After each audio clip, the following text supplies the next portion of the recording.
When it comes to momentum, you can't lose it at all times. The fact of the matter is that in playoffs, one play can make or break your entire season. From the pennant-winning home runs of Chris Chambliss or even Travis Ishikawa to brutal to big home runs like Joe Carter winning the World Series, not just the pennant, but winning the World Series, to Freddie Freeman's walk-off in the postseason. And yes, even an error or two can ruin you. We all remember Bill Buckner's error in 1986 for the Red Sox against the Mets that helped the Mets win the World Series. We also remember Leon Durham's ball going through his legs in 1984, ruining the Cubs in their pursuit to make it to the World Series. One error can do a lot of damage. But what if I told you there's a very underrated error that should be talked about in Major League Baseball, and it involves a certain team from the Southwest? That's right. We're talking about the 2015 Houston Astros and how one misplayed shortstop, a ball by a shortstop, actually put the butterfly effect and could have put the Astros in a very good position. This is the story of the 2015 Houston Astros. You've got Jeff Diamond, you've got one man, you've got a hat, a bat, and that's definitely not all. You got the bleachers, got from spring to fall, you got a dog, a drink, and that umpire's call. What do you want? Let's play what if. Okay. Okay, Cutter, do some what ifs. Okay, Cutter, do some what ifs. So the Houston Astros were amazing and all that. Of course, they're very much the AL's juggernaut nowadays, with almost making it to the ALCS every year for the past 10 years. It's a major constant. The Yankees will overspend, the Blue Jays will get screwed somehow, and the Houston Astros will make it to the ALCS. But anyway, the Houston Astros started out life in the National League and as an expansion team. The state of Texas didn't have Major League Baseball, but due to the popularity of the Continental League, which was supposed to be a rival league for the American League and National League, they put a team in Dallas. Fortunately, though, Major League Baseball realized that the expansion threats were real and decided to add two teams to each league, the American League and National League. The American League started in 1961 with the LA Angels and the Washington Senators, although there was another team in Washington, but that team moved to Minnesota. The NL decided to put two new cities there. In 1962, it would be the Houston Astros and the New York Mets. Well, not the Astros, the Colt 45s, created after the firearm and all that. Fortunately, though, after 3 years, that name was changed to the Astros for the astronaut stuff in Houston. And also because the Colt 45, the Colt Firearm Company was suing over the use of that name. So it wasn't because of gun violence that Houston had to change their name. It was because the Colt 45 people actually were referring the suit. So it's kind of a happy accident. Nevertheless, Houston would play 3 years at Houston Stadium, and it was terrible. The mosquitoes were infesting the field and all that. They had to play night games to try to stifle the mosquitoes and all that. And a few commentators basically quipped that, Houston's the finest city for ladies spraying themselves with mosquito repellent. So anyway, Houston would move away from Colt Stadium and into their brand new marvel, the Astrodome, which was the first permanently indoor baseball stadium ever, and it had a roof and all that. Unfortunately, though, it would ruin the grass in the outfield. They decided to have natural grass. Well, unfortunately, the roof can only have so much sunlight, and it burned the grass and all that. So in 1966, they decided to put a natural artificial turf, becoming the first team to put that down in the major leagues, and what we now know as AstroTurf. Of course, there's a newer grade of artificial turf, but AstroTurf was first. Houston would play the Astrodome. It would be huge. It would have lots of skyboxes, a very spacious atmosphere, and one of the largest, and not the largest, scoreboard around, filled with art animations and all that stuff. It was a cool scoreboard and all that. And things jumped to life. It was scenes of Bill Feck's exploding scoreboard everywhere. So the Astros team as a whole wasn't really that great and all that. In 1971, they pulled off one of the most boneheaded moves in team history as they traded away Joe Morgan and a few other players to Cincinnati for the want of one Lee May because they needed a power hitting guy for the Astrodome. Lee May folded flat, and he did some good in Baltimore, but Joe Morgan is Joe freaking Morgan, and the Reds had a second base piece for their big red machine. Houston would struggle. Although they struggled on the field, off the field, they were selling jerseys like hotcakes because of the rainbow design and all that. Bring color to baseball uniforms, if you will. So the Houston Astros would struggle till the late 70s when they got some great pitching of Joe Niekro. Nolan Ryan signed a major free agent deal from the Angels to go to Houston, close to where he lived. And the hitting was there. Cesar Cedeno would be good for a few years. Art Howe, Danny Walling, and let's not forget one Terry Pohl from Melville, Saskatchewan, being part of it. Houston would win the 1980 NL West in a one-game playoff against the LA Dodgers. In LA, mind you. They went on to have one of the best NLCSs of all time against the Philadelphia Phillies. It was back and forth, to and fro. The Phillies would win in extra innings in Game 5 to sink the Astros in the best-of-5 LCS. Houston in 1981 were part of the first NLDS because they were the second half winner of the NL West. The Dodgers were the first half winner, screwing over the Reds in the process. Of course, I touched on that in a previous video. But the Houston Astros would take a 2-0 series lead on the Dodgers. One problem, though, the last 3 games were in LA, and Houston couldn't win in LA to save their life. So the Dodgers won that series. Houston would be decent. In 1986, they had one of the most famous NLCSs as well against the New York Mets. Unfortunately, though, they fell in Game 6 in the 16th inning. Houston would struggle along the others, but Houston picked up 2 trades in 1990-91 that actually made them the class of the baseball world. They would actually pick up Jeff Bagwell from the Red Sox for the one of one Larry Anderson for relief pitching. Boston needed some relief pitching for the pennant chase. And Jeff Bagwell became fantastic, playing all his years with Houston.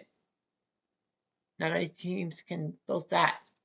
And in 91, Houston also found themselves on the winning side of a trade. When 20 years after the Lee May trade, they were on the winning side.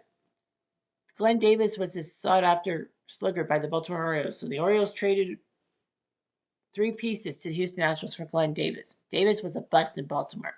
What's even more worse for Baltimore and good for Houston was that the 3 pieces that Baltimore traded to Houston would be good. Pete Harnsich was the lesser of the 3, but he was a very credible pitcher. Steve Finley would go on to do major things in the late 90s, early 2000s for other teams like the Diamondbacks and the Dodgers. And one Kurt freaking Schilling. Sure, he didn't do much in Houston, but when he got traded to Philadelphia, he was a better pitcher. But yeah, Baltimore traded those 3 guys away. But Houston would be angry in 94 because they lost the NL Central title due to the strike. They would win in 97, 98, and 99, like playoff spots, but could not get past the first round. Houston would be in playoff mediocrity till 2004 when they finally made it one playoff for the first time in their 42-year history at that point, taking care of the Braves. They fell to the Cardinals in a famous Game 7 in the NLCS, but the Astros turned the table on the Cardinals the next year by winning it in 6, despite Albert Pujols' 3-run moonshot in Game 5. The Astros then made a popular move to the American League and Major League Baseball decided to integrate interleague every series. So, like, you almost have an interleague series every day. So the Astros would find luck in the AL West and would become dominant and all that. They won the World Series in 2017 and 2022. They've been pretty close. 2019, they should have won the World Series against Washington, but they didn't. But anyway, let's take a look at the 2015 squad. And no, this is not the team with the garbage cans and the sign stealing. That was 2017. So the 2015 Houston Astros were the 54th season for Major League Baseball in Houston, the 51st as the Astros, and their third in the American League as a franchise, and their 16th at Minute Maid Park, now owned by Daikin Park, the Japanese air conditioning network. I'm still going to call it Minute Maid because that's how I was used to it. Nevertheless, they were in terrible shape. They won 70 games the previous season. They actually had 3 straight seasons of at least 106 losses, so they were losers. AJ Hinch became manager of the Astros that year. And in the June draft, they actually picked up Alex Bregman and Kyle Tucker. Great pieces for later on in their careers, Astros career. And they actually promoted Carlos Correa, who was the number 1 pick in the 2012 draft, to the major leagues. And all that. Also, good news for Houston as a franchise was Craig Biggio became the first player in the Baseball Hall of Fame to be inducted as an Astro before Jeff Bagwell. Randy Johnson also got to the Hall of Fame in 2015. He did take part in the 98 NL West division run. Oh, that actually should be wrong. It's the 98 NL Central. Wikipedia's got it wrong. Scott Casimir put up a .26 ERA in July, and Mike Fiers threw the 11th no-hitter in Astros history. The Astros finally made their playoffs for the first time since 2005, and the first since moving to the AL.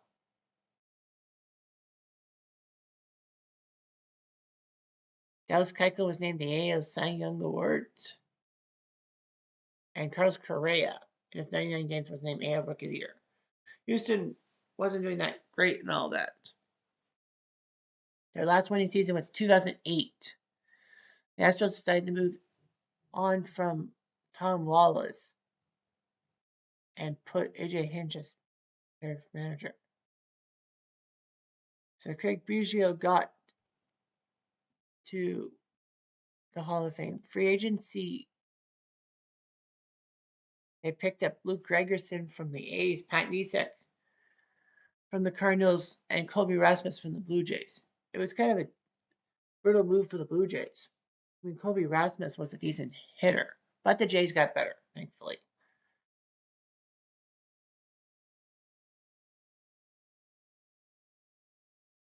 They didn't really lose too many people. All that. In the offseason, Evan Gattis was traded from Atlanta to Houston for Mike Fontanez and Andrew Furman. Luis Valbuena, a little-known player, got traded from the Cubs to Houston for Dexter Fowler. But the trade worked both ways. Fowler would help be the leadoff guy for the 2016 Cubs. In the regular season, they brought in Jose Altuve, George Springer, Luis Valbuena, Evan Gattis, Chris Carter, Jason Castro, Jed Lowry, Colby Rasmus, and Jake Mrazek as opening day lineup people, and Dallas Keuchel as the starting pitcher. Anyway, so May, June, July, August, September, and all that. The Astros would be chasing down the Angels for a wild card berth, and all that. Dallas Keuchel went 15-0 on home turf, and he actually set the record for most strikeouts by a left-hander in Astros history, ending the game with 213 when he surpassed Mike Cuellar's mark for Houston in 1967 with 203. Dallas Keuchel established the major league record for most wins at home without a loss, 15. The record was held by Dave Ferris and Tex Houston of the 1946 Red Sox, going 13-0 at Fenway Park. And Keiko's 1.46 ERA was the lowest at home by a pitcher, AL pitcher, since Nolan Ryan for the 72 Angels.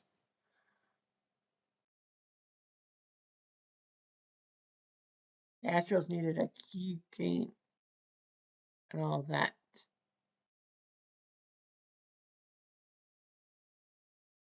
They lost to Arizona, but fortunately they got the second wildcard spot. And of course, in 2015, if you were in the top well, they lost the AL West by 2 to Texas. But in the AL wildcard in 2015, you just had to be in the top 2 in the wildcard. Normally, it would be just one team in sometimes. So it would have been the Yankees. But no, the top 2 wildcard teams made it. So Houston would have to go to New York to face the Yankees in a one-game wildcard match. The Angels just missed out by 1 game. So that's what would happen. The Astros were struggling against the White Sox, going 1-5. Cleveland 2-5, and 2-5 against Tampa. They were serviceable against the Blue Jays, and 16-4 against the National League. The best mark for an American club. The next best mark was 14-6 by Tampa. So we have 15-7 in April, fantastic. May, there were only 3 games above 500. June, 1 game above 500. Even in July, 2 above 500 in August. September and October, they were only 13-17. It makes you wonder how they made the playoffs. So they went to the 1-game wildcard game in New York. That was Keiko against Masahiro Tanaka. Keiko would pitch on 3 days rest prior to the wildcard game, but he stifled the Yankees.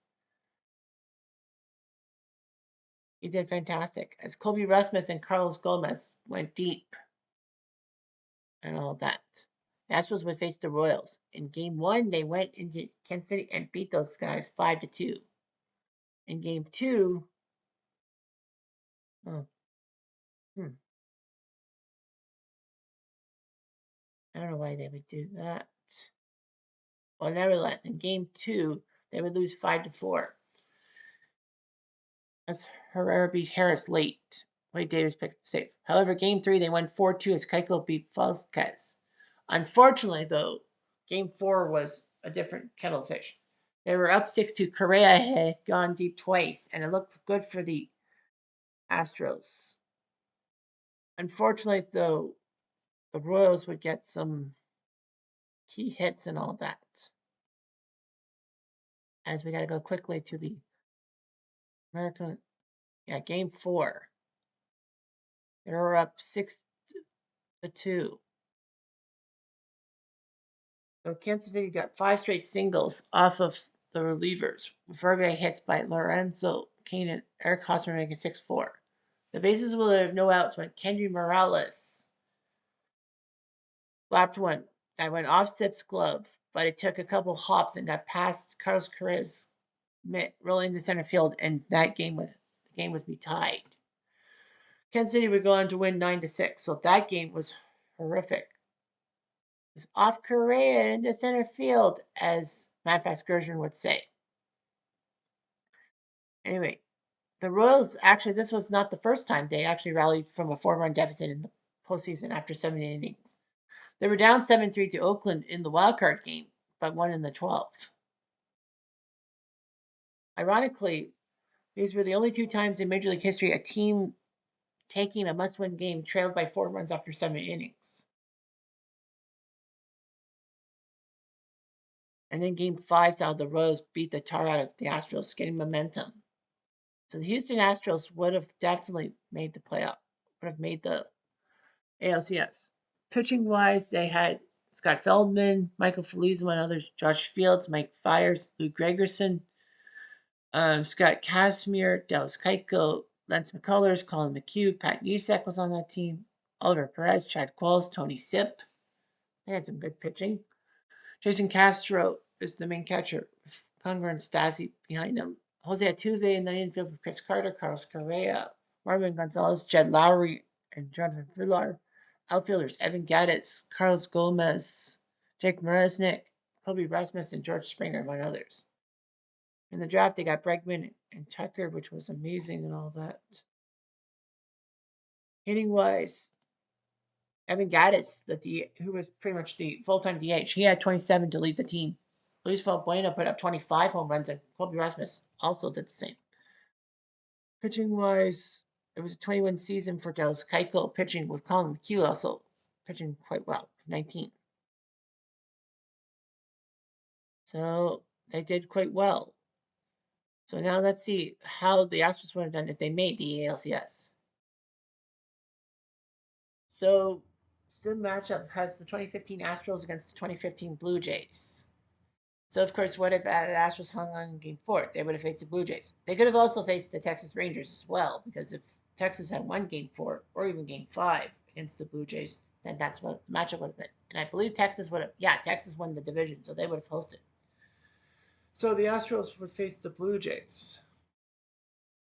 Now, of course, we know Kansas City had more wins than Toronto. That's why Toronto went to Kansas City. But because the Blue Jays had more wins than Houston, they won a division, they would be hosting Game 1. So I try my best to do the same pitching matchups in real life. So the Blue Jays started Marco Estrada in Game 1 in real life.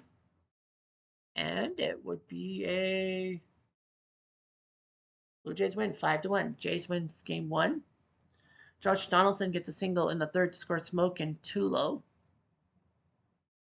And then in the bottom of the fifth, Pilar gets a single to score Goins. And then Dallas Keuchel gets a terrible wild pitch to make it 4-0. Justin Smoke went deep off of Will Harris. In the ninth, Aaron Loup came into pitch. Altuve grounded out. Springer hit a home run. Not the first or last time Springer would make a postseason home run. Correa grounded out. Rasmus doubled. Ryan Tapera came into pitch and got us to fly out. So Marco went 7, then Liam Hendricks pitched the 8th. Aaron Loup 2/3 of an inning. Tapera the last inning. Dallas Keuchel went 7, and then Harris went the 8th. Game 2, Woodsy McHugh be ready to go. The Blue Jays went with David Price, one of their major free agent pickups in 2015. A lot of people predicted the David Price move from the Tigers to the Blue Jays. People didn't predict Tulo going from Colorado to Toronto. That's a player that the Blue Jays passed over for Russ Adams, Fleck. And it will be the Astros in the 10th inning winning Game 2 to split. Encarnacion gets an RBI ground out to score Pilar. Bueno doubles to score Gaddis. Correa doubles to score Altuve in the 3rd. And then in the bottom of the 7th, Goins and Pilar both hit singles. Colabello hits a single to score Goins, making Harris pitch. Then 8th and 9th were uneventful. In the 10th, Liam Hendricks came in to pitch. Gave up a single to Chris Carter. Castro popped out. Altuve struck out swinging, so that was 2 quick outs. But then Springer gets a single. 1st and 3rd, Correa single score Carter. Aaron Loup comes in the pitch and gives up Rasmus's single to score Springer. Luke Gregerson came in for the save. Pilar grounded out. Colabello hit a double, but Donaldson and Encarnacion couldn't do anything. So David Price went all 9 innings with a no decision. Hendricks came in and blew it with Aaron Loup. Colin McHugh 6 2/3. Will Harris inning the 3rd. Pat Nisek pitched the 9th, and Gregerson picked up the save in the 10th. So off to Minimate. Scott Casimir would pitch Game 3 for the Astros in Fury, and Mark Burley for the Blue Jays. Now I know Mark Burley didn't really make starts for the 2015 Blue Jays. Game 3 was supposed to be Marcus Stroman, but unfortunately because Stroman got hurt in spring training and only came back in September, some matchup doesn't recognize him as a starting pitcher. So that practically means that, I got to find somebody, and Burley will be my guy in Game 3. And in the end, it was the Blue Jays who went up 8-3. Bautista went deep to left field and gone. Goins single score Martin. Pilar doubled score Tulo. Marwin Gonzalez hit a home run to right center field, getting that locomotive going. In the bottom of the 3rd, Correa doubles. And doubles score Castro and Springer. Colabello grounded it to 1st. They went for the play of the plate, but Tulo scored. Bases were left loaded for Josh Donaldson, who proved why he was MVP with a grand slam to right center field, making it 8-3, making Michael Fiers come into pitch. After that, nothing. happened. Casimir went 3 in the third, gave up all 8 runs. Mike Fiers went 5 in relief and did pretty good for himself. Brett Oberholzer picked up the last 2 outs. Good job. Mark Burley went 7. Liam Hendricks in inning 2/3, and then Aaron Loop did his job. So the Blue Jays are up 2-1. And McCullers would pitch game 4 against R.A. Dickey, the master of the knuckler. In the end, it was the Astros winning game 4 to make it 2-2. Colabello single score Pilar. Marwin Gonzalez went deepy-doo for 2-run home run to center to make it 2-1. Batista hits a home run to center to tie the game. Goins would double score Smoke 3-2. Evan Gattis hits a home run to center field to tie the game. And in the bottom of the 6th, Gattis single score Correa. Carter single score Rasmus 5-3. In the 9th, Gregerson came in the pitch. Goins singled. Pilar singled. Colabello struck out. Donaldson singled. Encarnacion swings and misses for strike 3. And it looked good for the Astros, but Batista drew the walk. They went with Pat Nisek for the final out for Russell Martin, and he swings and misses. So Nisek technically gets the save. McCullers 7 innings. Harris went for the 8th. Gregerson went for the save, but they figured he was going to blow it with the bases loaded, so they went with Nisek, the side armor. Batista. Dickey 6 innings. Hendricks and Loop.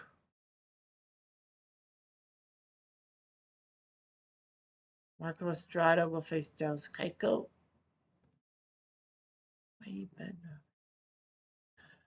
Final score from Toronto. Well, Toronto wins 6-4 to take game 5 and take the series home, up 3-2. Rasmus singled score Altuve. Evan Gattis hits a 2-run tater tot to left center and make it 3-0. It looked good for the Astros. And then the 4th, Batista proved one out of the park 3-2. Nothing happened till the 7th. Martin walked. Smoke hits the fielder's choice. 2 low singles to left. Goins flies out, so it's 1st and 3rd. Pilar hits a double that scores Smoke, and then Tulo behind him to make it 4-3. Harris came in the pitch. Colabello singled to score Pilar, and it was 5-3. Batista hit one out of the park in the 8th, 6-3. Nisek comes in. Roberto Osuna comes in for the save, gets Gattis to swing and miss. Marwin grounds out. Valbuena hits a home run to center field, and Carter would strike out. Keuchel 6 2/3 innings. Harris an inning. Nisek 1 1/3. Gattis and Valbuena home run. Marco Estrada went 6 for the win. Hendricks the 7th, Loop the 8th, and Osuna came in for the 9th. Batista went deep twice, so he knew what he'd do. Off to T-Dot for game 6, which would see Price versus McHugh. Is this the season? The answer is yes, it is. That's the season. And the Blue Jays win in game 6 on home turf and would, at least in alternate reality, go to the World Series against the Mets. We were waiting for them. It was a pitcher's duel till the 5th when Justin Smoke went deep to right center field.